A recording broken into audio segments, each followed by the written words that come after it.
బుగ్గ మీద వెచ్చని సిగ్గు వచ్చినప్పుడు దానిని అడుగు, ఎర్రదనం అంటే చెబుతుంది.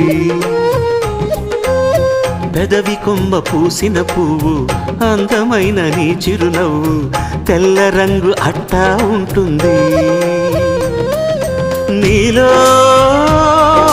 నిలువున పులకలు రేగిన వేళ నువ్వే పచ్చని పైరువు అవుతావమ్మా.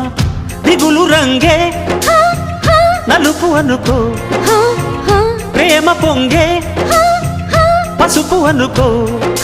భావాలను గమనిస్తుంటే ప్రతి రంగును చూస్తున్నట్టే, చూపులు ఎవరివైనా చూపించే లోకం ఒకటి. నేస్తమా ఇద్దరి లోకం ఒకటే లేవమ్మా, అందుకే నా కన్నులతో లోకం చూడమ్మా.